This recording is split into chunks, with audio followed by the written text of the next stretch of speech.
Merrily has a wealth of information, and we're going to go through as much as we can, but we do have 2 other parts planned for like later in December, mid-December, late December. Well, we'll keep you posted when that happens.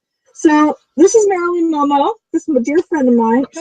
She's been a researcher for over 40 years, and she's a fact. We met several years back at one of the Bay Area UFO conferences, and she's a wonderful supporter. She buys everything we come out with, and actually she reads it. She reads it before I do, and so she's gonna do most of the talking, and I'm gonna ask her some questions along the way. But so, Merrily, how did you get started with your interest in human history, ET ancestors, and inherited wounds?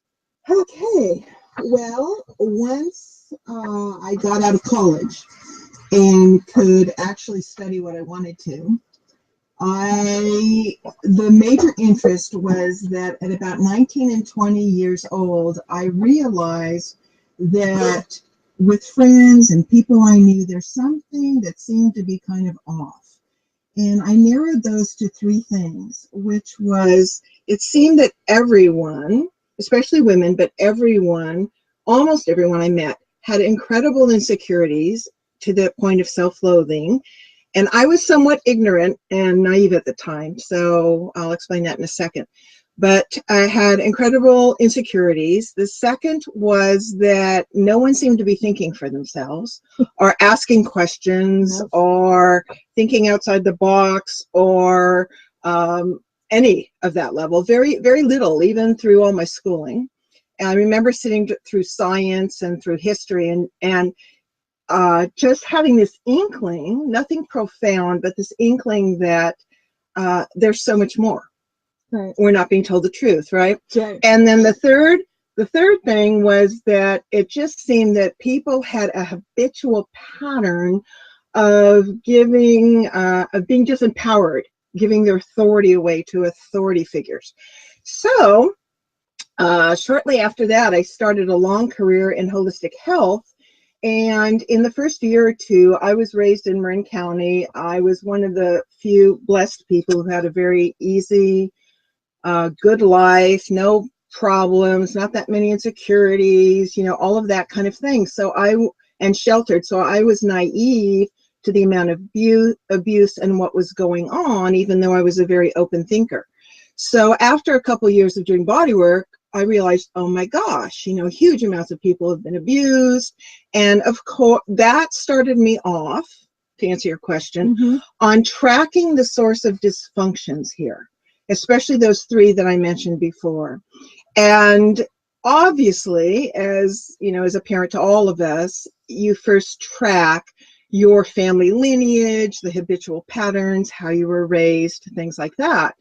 But as I kept going with clients and in my research, which was about 42 years, 4 hours a night, it ended up taking me what I call off planet, tracking the most ancient species that seem to, the 6 species that seem to be our oldest ancient beginnings as a humanoid human, and all their dysfunctions that they took on is part of what I call Earth Mastery Game. And so that's how I got interested in it. Well, just, what do I think? For somebody who, this is a whole nother take on therapy. Yes. Because, exactly. When you go to a therapist with whatever wounds and dysfunctions you've grown up with, that's, what you're going to talk about is certainly not what I would imagine most therapists talk about. So it's wonderful to have a whole nother perspective on it. Well, one of the things I would like to say is one of the Pelagian term is the psychosocial engineer, and I'm very interested in the psychological aspects.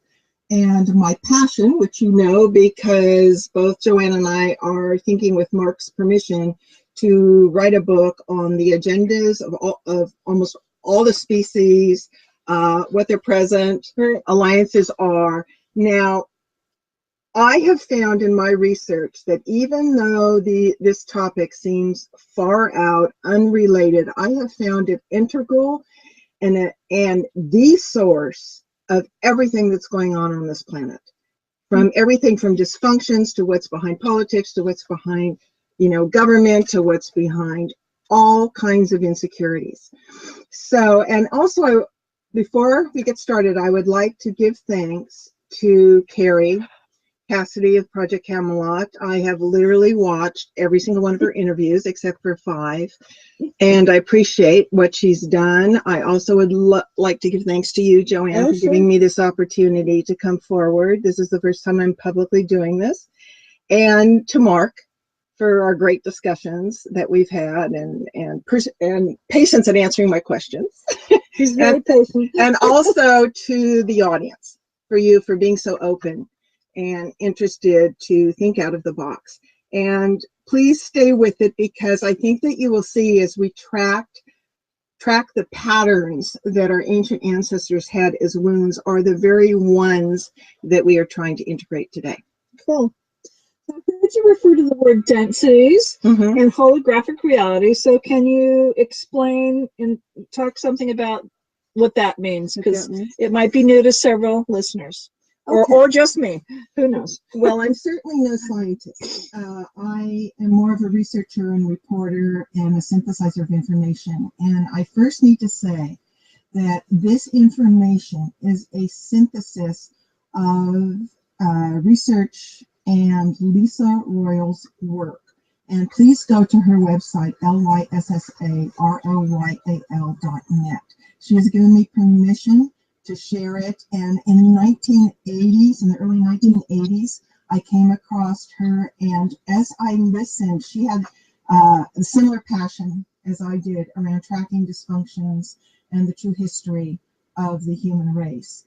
And I just fell in love with the material. And as I was deciding what to come forward with first, out of a huge volume of information, I felt that why not start at the beginning? So she very sweetly has given me permission to share this information. So I want to give her full credit for everything I'll be talking about today. And in terms of holograms, I'm sure all of you saw in Star Wars when the 3D image comes up of Princess Leia, right? Yeah. And it appears real. So the concept is that if we take the term source, oneness, all that is, whatever term you want to use, God, that when it contemplated, which I'll explain in a minute, think of that as an infinite sphere, multidimensional sphere of unlimited potential and no space or time in a linear fashion. So everything's happening simultaneously.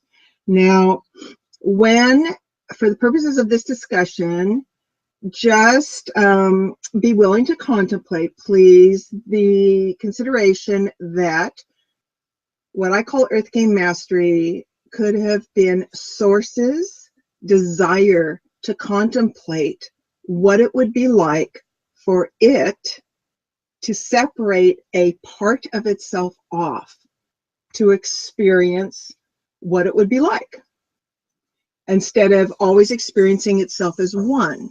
So when that happened, some can refer to it as the Big Bang or whatever term you want to use, when it decided to do what's called the first fragmentation of this thought.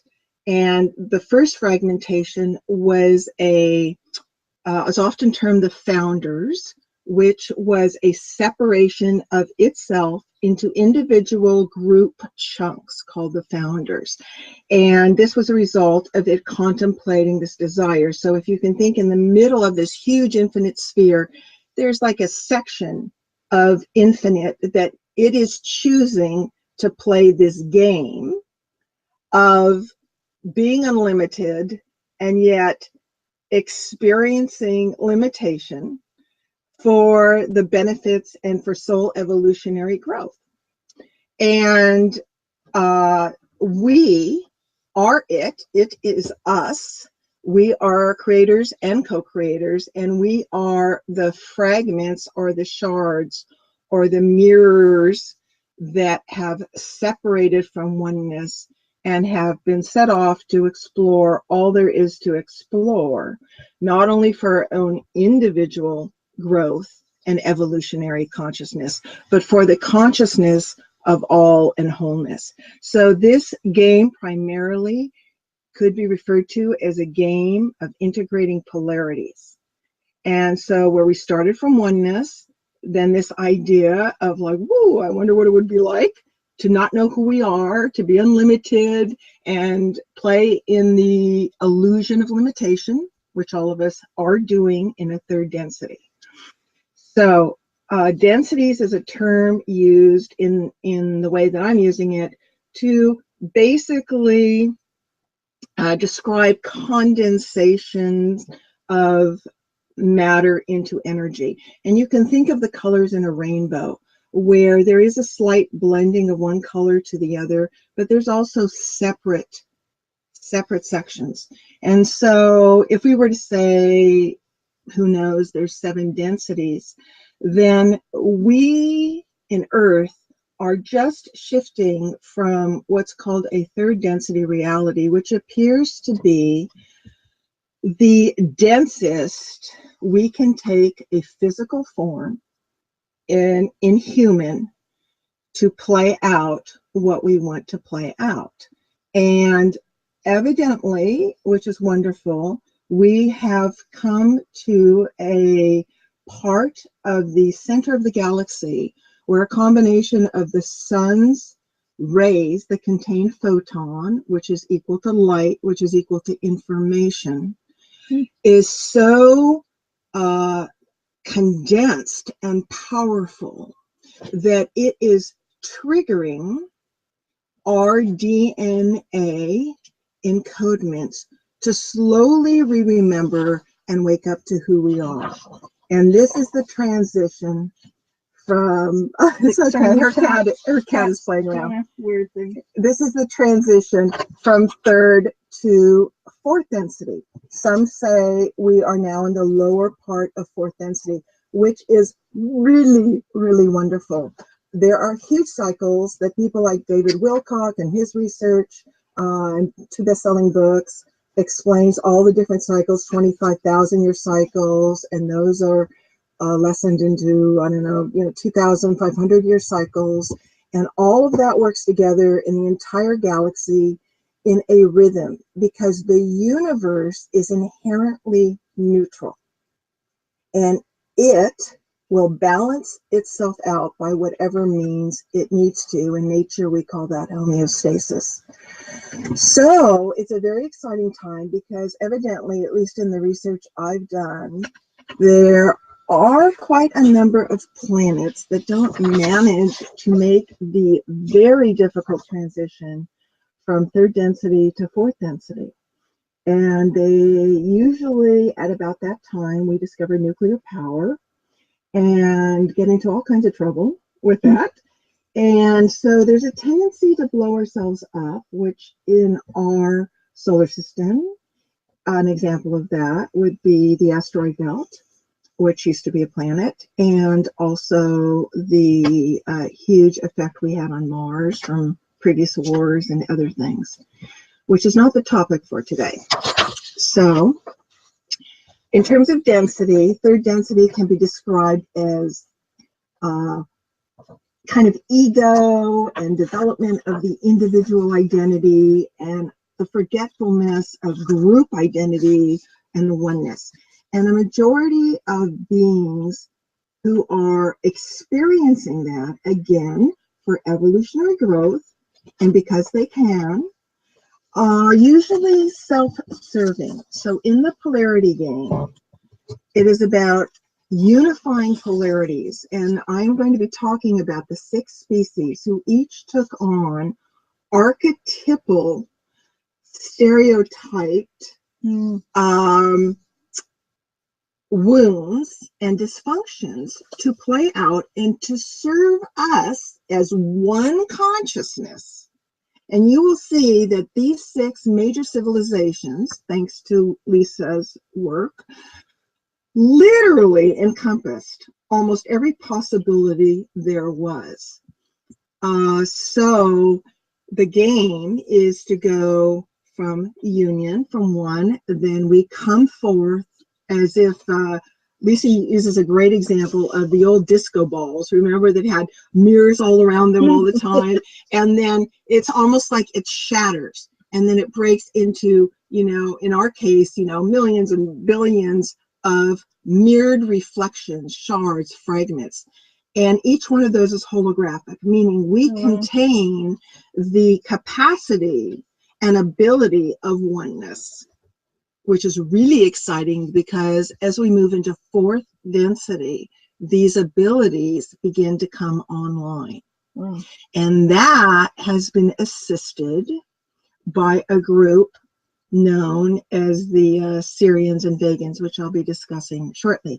So that's the example of third density. The challenge toward awakening is huge because we agree to forget.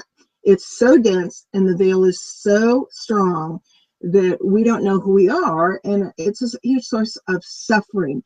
And that suffering creates huge amounts of challenges, which creates huge amounts of growth. So it's the illusion of separation, challenge toward awakening, and lessons of integration.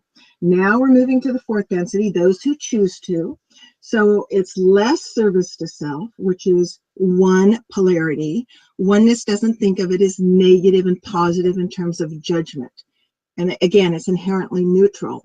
You can think of negative as a charge and positive as a charge, but in this case, we're using negative for service to self, which is viable, and they're allowed to do that because if you have a polarity game, you have to have ones willing to play that, and service to others. Now, obvious, which is more of a positive polarity, and we're working on the integration rather than being so bipolar.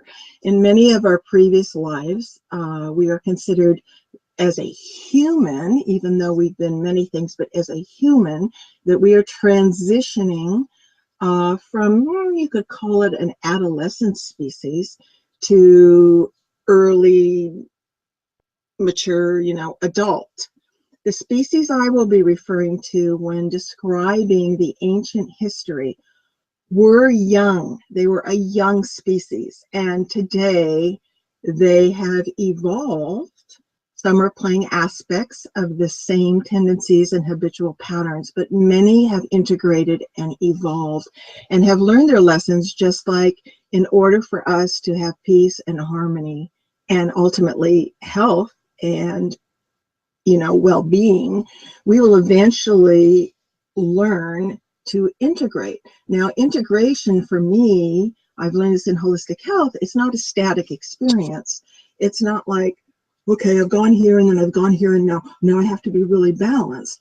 To me, it's like a wave. It's the ability to be dynamic, and maybe you'll be over here and then you'll go and then up there. It's almost like how energy flows in a spiral up the spine.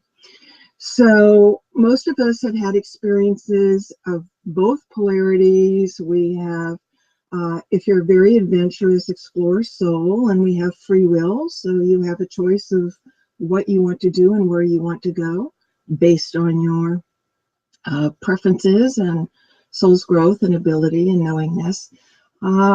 Most of us have tried almost everything on, and we're at a point in civilization where we have gotten to a point where we feel like we are really sick and tired of playing these same, extreme, dysfunctional, bipolar, integrative, kind of non-integrative games. And one of the funny things that ETs often say about us is they said, you humans are just like your movies.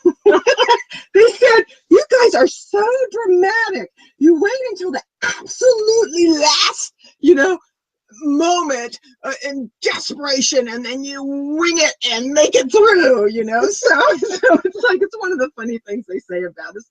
They also have another funny thing where they say, you guys amaze us because we don't get how you can manifest anything. And if you ask them why, they go, because you guys are feeling and thinking 1 to 15 conflicting emotions in the same second. Like, How does that happen? They don't get it, you know? So we're known as a very emotional, very volatile, very extremely adaptive species. And unbeknownst to me, I just found this out because I'm an incredibly impatient sort. And I'm kind of going, can we get on with this already? Unbeknownst to me, in the last 50 or 60 years, the human species is considered to evolve 3 times faster, be evolving 3 times faster than most species that have gotten to this point in their soul evolution and preferably haven't exploded themselves. So I have a very positive approach. I have had to learn discernment in this study. I was somewhat naive, and but I have an exceptionally positive approach. And the best arrogant way that I can describe that is that the majority of me is from the future where we're successful. So Cool. Cool. So let me finish the 4th density a little bit. So the 4th density is about responsibility and use of free will, and what I call efficient use of your sacred life force is important. You become more aware of your super consciousness. In 3rd density, we're very fragmented. We have conscious and subconscious and super conscious, and it's not like one tied together in this kind of seamless accessing, which happens more as we move into 4th density and 5th density. We maintain the ego, but we reintegrate. Yet we reintegrate a little bit more of the group identity and a desire for more unity. Mm-hmm. And we experience the past, what we call, because in 3rd density, we set up linearity, past, present, and future, because that's part of the game rules here. Mm-hmm. And it's so we can coordinate with each other. And just like we experience each other is very physical. However, in 4th density, it becomes more fluid. And we have a greater ability to be multidimensional. We have more things like synchronicity happening. I don't know how many of you look at clocks and see 1111 come up or similar numbers like that. That happens to me all the time. And I feel that that's the way my higher self plays with me to remind me I'm on track. So, and it goes on to 5th density. 5th density, from my research, is the first density where you have a non-physical orientation and more wisdom. You merge more with your oversoul, your higher self, and or your super soul, which is the name of my new website, is Super Soul Solutions. And when I got that name in a dream, I didn't even realize till I researched it that super soul is a term used in Vedic and Vedanta literature for supreme being or oversoul or higher self. Wow. So, which I consider all of us that. So, how did that go for explaining? Shall we show them your mystery, your Earth Game Mastery flow chart? Oh, okay. So, sure, Brian, if you can put that flow chart up, that would be great. So this is a chart I derived off of Lisa's information, Lisa Royale's information, and I'll have that on my website, which you can, copy. You're welcome to copy. And in the middle is kind of the term for source, again, God. And it shows unity to separation to unity is kind of the polarity game, and healing archetypal wounds for evolutionary growth. And out of the source being the center, you will see the right upper hand called the founders. That was the first fragmentation from source, and I'll talk about that a little bit. It's purple. The other left purple one is Arcturus. They're not directly connected with us. They often remain non-physical, but they set up the first initial magnetic grid lines on Earth to assist us, and the template for Earth. And they'll often show up to people as angelics. Then, so from the founders, you will then follow the gold line up, and above that is the Lyrans.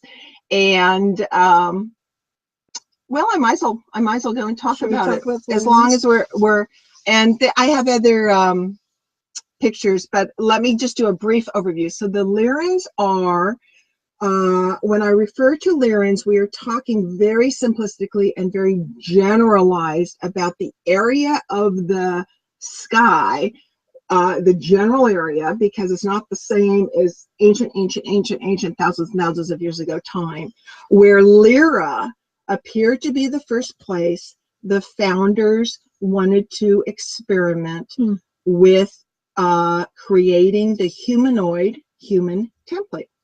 So now what's interesting is I used to have dreams of lions and eagles would keep appearing to me. And, you know, 20 years, 30 years after the fact of these dreams, I found out that the Lyran symbols are the lion and the eagle and the phoenix.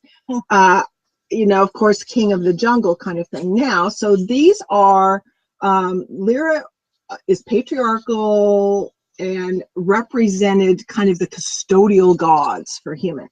And I'll get into that a little bit more. Then you can see Lyra branches off to the right to Vega, and to the left Pleiades. Some of you may have heard of Pelagians. They're kind of our direct cousins, and I'll explain why. They look the most like us. These are very general because there's all kinds of different phenotypes and physical traits at this point in each of these separate galactic species because of so much interbreeding and colonization and mixing. So please understand that this is really oversimplified and more metaphorically and symbolic. So the Palladians look a lot like us, and the Lyrans, by the way, are mostly Caucasian features, which is very interesting because this is where you begin to get to see the prejudices and the biases. If the founding fathers themselves tended to be light-skinned, blonde hair, then you can see, and they thought of themselves as, you know, the supreme, you know, you can see where a lot of the biased prejudice comes back all the way back, like the elitism and things like that, goes all the way back to the first colonization and the template for humanity. Not because that was source's desire with skin color. Skin color is more a reflection of planets that beings have been on and adaptability, and means nothing in terms of judgment. But it is interesting because we as the children, and by the way, we are they and they are us. Because in the big picture, time is simultaneous, and we have many of these forefathers and foremothers that we will be talking about reincarnated as us. Okay? Sure. But we're talking very early on when humanity started, and they looked at these forefathers and foremothers as gods, small g, of course, and that these forefathers and foremothers, being all young species, like us, when we're young, think they know better, make interesting, not mistakes, but experiences, can be very arrogant, and go through all the stages one goes through as a young species. So those are the Lyrans. Lyrans went to Palladians. Palladians look the most like us. They can easily walk the planet. They have lower earlobes, high cheekbones, light brown hair, blonde, and I have charts on all of that too. Then an offshoot of is the Vegans. The Vegans are opposite. They tend to be darker skinned, and they tend to be the maternal, not the patriarchal as the Lyran, but more the maternal archetype. Very interesting, which we'll talk about this. I am having to go through this very fast. This is a very in-depth study. Do you want to show the we will, but I just want to finish a little bit with this. So, okay. So we're at Vega, we're the gold, and then from the Vegans goes Orion. Orion off to the left upper. Orion dark, Orion light. Think of Star Wars. Okay, I believe George Lucas was accessing this on some level because it totally plays out the Jedis and the Empire. And we'll get into that. On the right upper, also from the Vegan ancestry, came the Zeta Reticuli, which was one of the first known contacts from Betty and Barney Hill. They gave her a map of Zeta Reticuli 1 and 2 and said that's where they're from. They have now progressed into a future, probable future for human race as a successful half Zeta Reticuli, half human species called Essassani. And we'll get into that. Now, in the lower part under the source, you see the green go down to Earth Terra, which is us. And from the Pelagians, they were the first that came here. Oh, by the way, so above Earth Terra is cetaceans. And you can think of cetaceans actually as the first ETs you've met. Cool. And hopefully you have. I've had wonderful experiences swimming with them, profound experiences. They volunteered to come from both the Pleiades and both Sirius as kind of an elder race onto the new planet Earth to help with us humans, the growing young species, to hold the balance, the concept of dream time, and to hold the frequency of integration until we could step forward. Because remember, at third density, we're pretty dumbed down unless you've managed to keep your psychic abilities, your full latent abilities. I know Carrie has, and many people have managed to keep that. I have found in my practice that the I hate to say it this way, but the one benefit from people who've been abused, please don't take this disrespectfully, is they have had to be so hyper vigilant that in most cases it forced their abilities to be heightened. Where this is what I have found, rather than in my case where I didn't have any of that, I'm kind of like yo-de-do-de-do, yo-de-do-de-do. So I have to research the whole thing to find out. So anyway, so the dolphins and whales, the whales are a huge composite group soul entity, and the dolphins are individuals. And there's more to that story, as you know, Joanne, from Mark. But anyway, they're here to hold that. And now that we're moving into fourth density, or those that are choosing to move to fourth density, again, free will, as they won't have to take that role. And as you see, there's much more interaction in places like Japan are defining dolphins as human, the other human, kind of sentient species. So this will continue, hopefully, and I'm really excited about that. Now, the one underneath Earth Terra, the Pelagians actually came to Earth, which I'll describe in a minute, and actually took the sampling first of humans, and I'll explain why that is. The Lyrans came later and wanted to take over the whole thing. And then below that, the Syrians and the Pelagians both worked in cooperation to empower humans. So if you can get a sense of this, you have and again, it's not so black and white, but you have the Lyrans playing out the patriarchal father who comes and goes.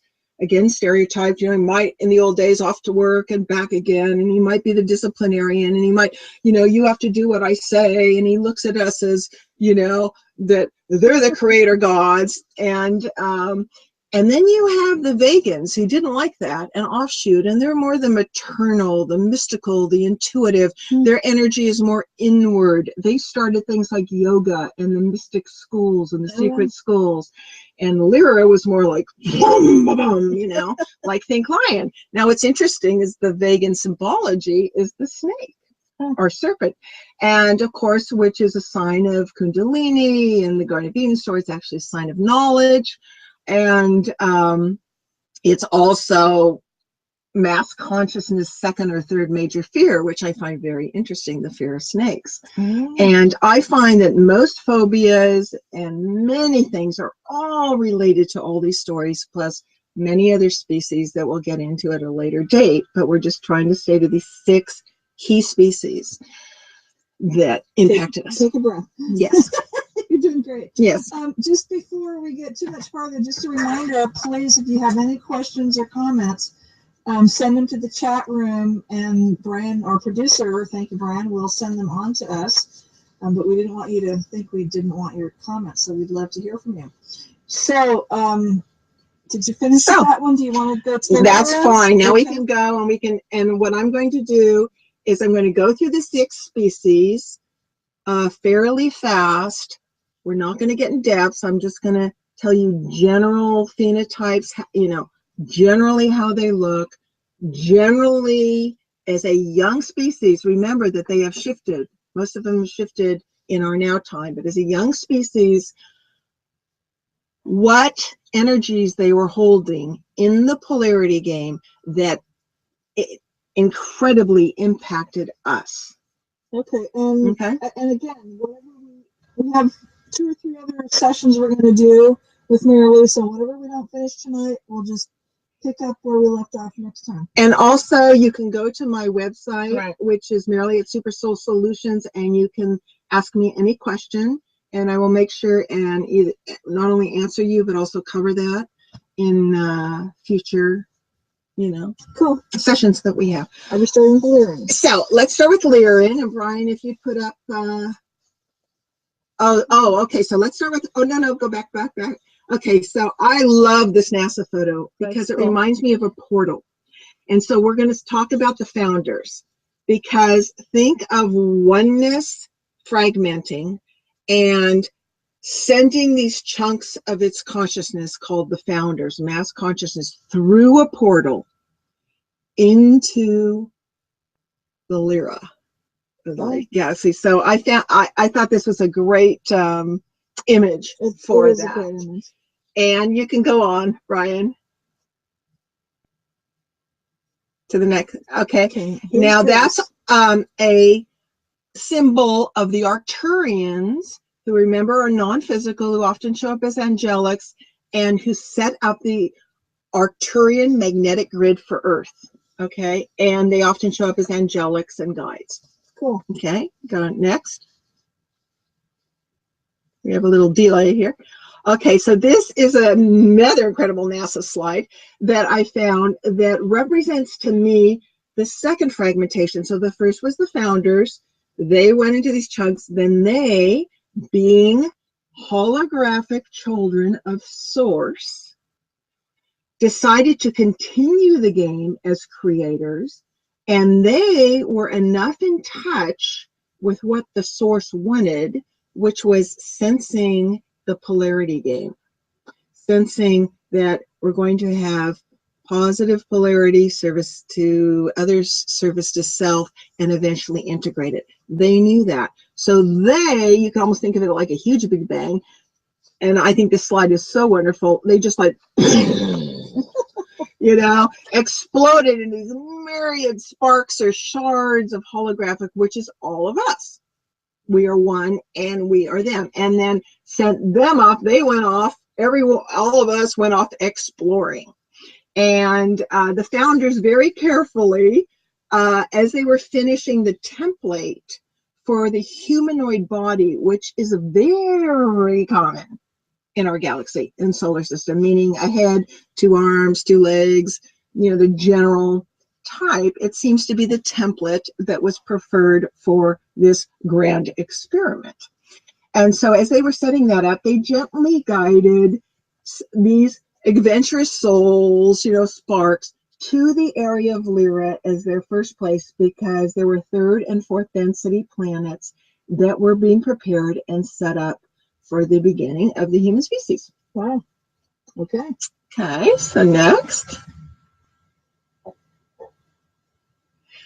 And this would be one representation of feline beings, which is, you could say, we're actually Lyran. Also, Lyran ancestry. Okay, next. This is the giants. Also Lyran ancestry. Is he holding a cat? He's like a lion. Oh, okay. It shows you the sign. It's a you know, a sculpture, an ancient sculpture. Right. And these guys were huge. And it's another derivation of Lyrians, Vikings, derivation. You can even say the Nazis because of the little bit of the elitist viewpoint. All of us are from Lyra. So, but these are just a couple of symbolic. Okay, next.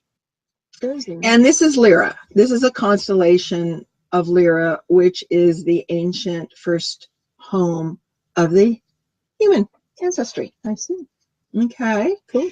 So you have a sense of them, and please remember that we are all here by choice to master this game, even if you're kicking and screaming all the way through it, because it is an amazing game, and all of you are courageous co-creators that have chosen to, many to come. There's actually several million volunteers here that don't even have to be here, but came to serve and make sure we make the transition from third to fourth density.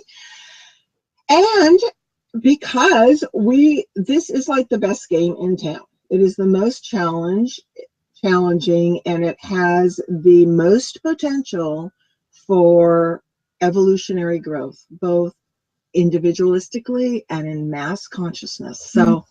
So please don't feel you're here by mistake, even though in third density it feels like that. Okay. All right, next. This is the Pleiades, 7 sisters. So one of the first groups from Lyra that decided to come to Earth were the Pleiades, and I have a funny little story about that. The Pelagians are intuitive. They're very generally a very attractive group. They're still Caucasian, high cheekbones, eyes, lower earlobes, like I said, sandy brown hair to blonde. And we will get to the darker skin, so in no way am I prejudiced or biased. I'm just saying, sharing what Lisa's information has foretold. So the Pleiadians wanted to, kind of break away from the Lyrians and the authoritarian figures, and they wanted to use more of their intuition. They were very into harmony. They were very into, I had this memory of living in a domed home, even with various couples, and all children and all animals would be considered yours. So nothing would be owned. They'd come and go. Communal type thing? Yeah, kind of, but high consciousness. Okay, right. High consciousness. We're talking about Palladian in our present era now, or future, where their consciousness is such where they're aware of oneness, so they can handle that without a lot of drama. Beautiful. So they, though, early on decided, wow, let's come to Earth. This looks like a beautiful home. And so they did. They were one of the first here. And they came at the time where, how do you say, prehistoric man was developing, mankind was developing. And from, the Neanderthal jump to the Cro-Magnon jump, which happened very fast for reasons, I believe, of genetic enhancement and interference by the ET forefathers. To me, there's no question about that, because there's no answer scientifically or evolutionarily, if that's a word, for massive jump in consciousness, brain size, and everything. So they came at that time, and they had about 300 years of utopia with the common man. They were friends. They loved it. It was gorgeous, kind of like a Garden of Eden time, etc., etc. And they did take the liberty. Now remember that every group has agendas. It's one of the things I love studying is the agendas. So in a certain way, even if you think you're service to others, if you have an agenda, which every third density and probably fourth density person has, because they're still playing levels of polarity, you have service to self. Right? I mean, there are agendas and relationships and anything. So the Palladians were a little denial of that, but what they did is they took some of the genetics from human at the time and incorporated it into them. And the reason why they did this is they were very close to being very adaptable to our atmosphere and our gravitational fields at that time, but they did it to have extra help. And all these spacefaring species that are older than us, they are always looking way ahead. And they know that too much interbreeding weakens and destroys a species. Sure. So they are always interested in updating it, enhancing, you know, playing with it and that kind of thing. So the Pelagians did that. And then what happened, and was coexisting there, and then what happened is the Lyrans showed up. And the Lyrans have the concept that might makes right, ownership, we're the custodial gods, we're the originators, we are the true race, we are here, we own everything, we own this. And the Pelagians were, okay, here's the Pelagians' polarity. They were extremely polarized to the positive. In other words, they would not deal with any shadow part of anybody. They would not deal with darkness. They would not deal with negativity. They would not deal with any of that. So what happened is some skirmishes happened, and it wasn't full-out wars, but it was skirmishes between the Lyrans and Pelagians. And Pelagians kept trying to do sneaky things like get them diverted off and all of that. And it became so exhausting that very sadly, they left to find another home, which took them to the Pleiades. And however, they keep their eyes on us. They still come and go. They are our first cousins, so to speak, because of the genetic. And the things that they learned, and part of their lessons we'll get into because it was the difference between interference and assisting. We are still learning that the lesson too. So that's who the Pelagians are. Cool. And we only have like 5 minutes left. Oh my goodness. Yeah. Oh my goodness. Really? So, time's gone so quick. I know. Okay, so let me go. So in part 2, I will do up to like say Vegan and Sirius, and then in part 2 we will finish with Orion and the Zetas, the 5th and 6th generation. And then I will briefly state there are many wounds. Right. And I will briefly state 3 of the major wounds that each of these species had that we inherited both behaviorally and genetically. And the reason why I feel that this information is exciting and important is that it's like healing a wound. If you're going to heal a wound, and we all have wounds to heal for the integration game, right, you want to get to the source. You want to clean the source. Once you understand the source and bring that to a conscious level, it is much easier to let it go and heal. right. So that's my goal, and thank you for your patience. And maybe we can't go ahead because you need to be able to close. Well, and please share with everybody your contact information again. Okay, so the contact information, I'm just opening up. My first website is supersoulsolutions.com, and my email is Merrily, Merrily. Yes, that was my birth name. Merrily. Yes, life is but a dream. Merrily at supersoulsolutions.com. Cool. Thank you. Thank you, sweetie. Oh, you're welcome. Thank you so much for being here. It's been fun. Yes, it is fun. I hope it's not too overwhelming to the audience. It's a lot to take in. Yes.